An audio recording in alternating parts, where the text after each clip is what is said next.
Whether President Tinubu will win 2027 election. Has he got any person contesting against him? The election is Tinubu versus Tinubu. Like it was Soludo versus Soludo. You saw it, and I said it before. People say, oh, are you Abga? Let me tell you, if you read the meanings, I have not seen any coalition opposition against President Tinubu. The president have no opposition. We have our party is fully on ground. Our party is fully with the people. Our party is fully justified with people. So we have people on ground. Nobody can say that we don't have the people on ground. But we will continue. Let me be honest with you. We will continue to be doing things we can do to help the Nigerian public. Mr. Eze, final one. Okay, distinguished sir. My name is Mr. Eze. As a globally accepted businessman, how would you rate Nigerian economy? Well, let me be honest with you. You know, I am a businessman. I'm feeling all the pains, and I'm taking all the glory also. You will find out that the economy is growing. Macroeconomy is doing very well, but the microeconomy is not doing very well. It's the microeconomy is the problem.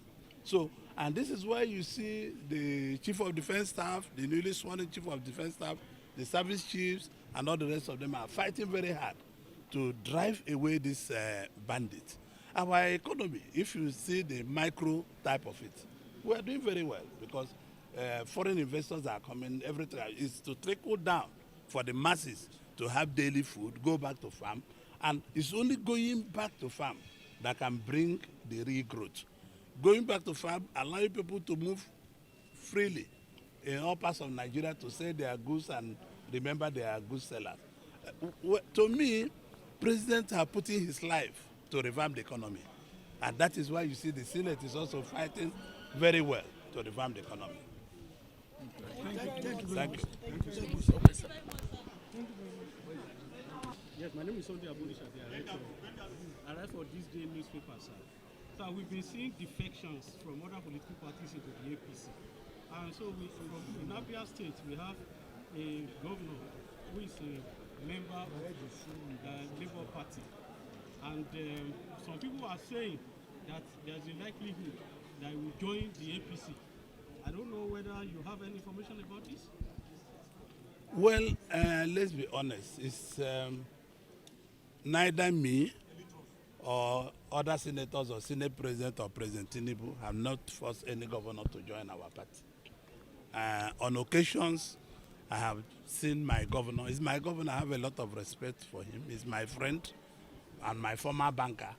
And I can never discuss his mind whether he wants to join or not. It's up to him. But people like me who 100% work for APC, I will make sure that I campaign. I've told you people before, I will campaign there and see that we return President Tinubu and every candidate of APC. A follow-up to that, sir. Yes. There is we know that one of your family members is also not my family member, my brother, Mascot. Is seeking to become the governor to 2027. And we don't know, are you going to support him or the current governor? Yes. If my brother is APC, I will support my brother. If the governor is another party, I'll fight against him. It's just very simple. So whoever in APC, if the governor joins APC tomorrow, it means the fight is very easy. We'll ride on the same boat together. But if the governor is in another party, there is a party business. After that, we'll become friends as we were. I will fight for APC, whoever carries the flag. Yes. How that are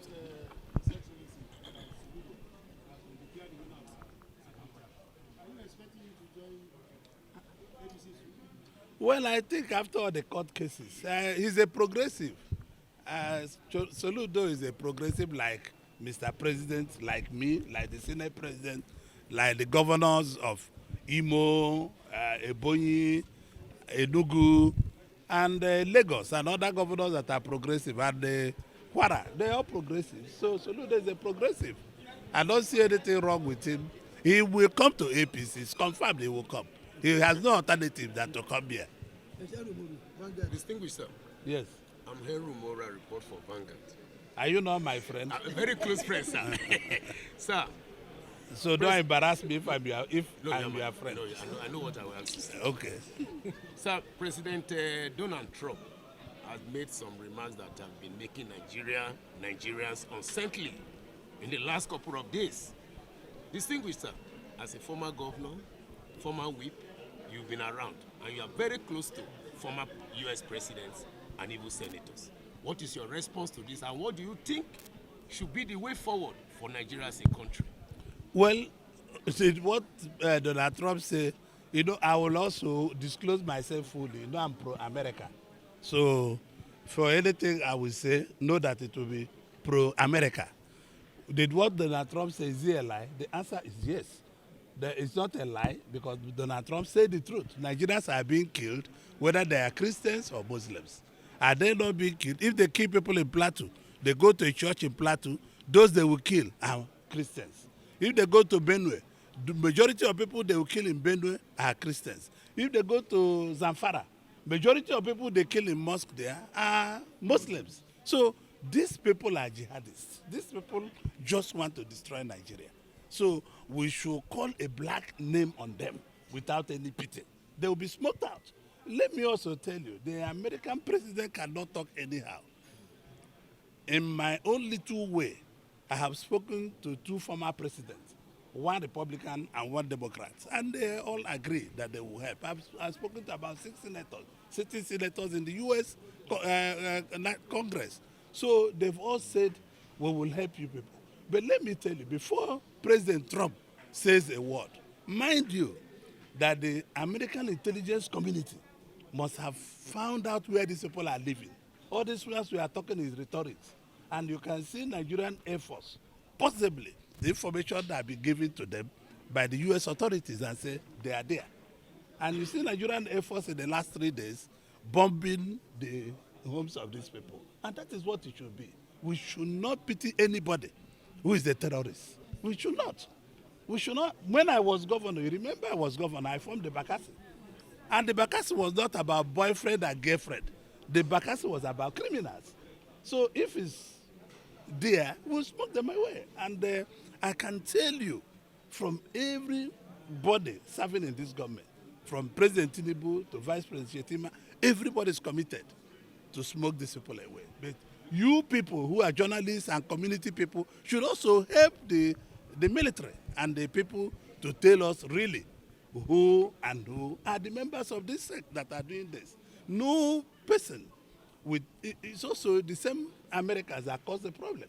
Because when you kill Gaddafi and kill Saddam Hussein, we have a problem. Because those people were maintaining their borders. Nobody was crossing there. It's after the kill of those people that light arms and big arms went wild all over the world. And we are suffering from it today. So America is the leader of the free world. And as leader of the free world, whatever that president says, he meant it. And we are working diplomatically to make sure that we put our house in order. It will be solved diplomatically because President, in fact, the report they are using to assess this situation was not when President Tinubu was president. It was another president on seat, and that is the truth. So I do not see any reason. Nigerians are clapping hard. Our political opponents are thinking they are going to punish government. No, they are going to go after the jihadists. Tom Sigi, No, Bra- yeah. Asu. Distinguished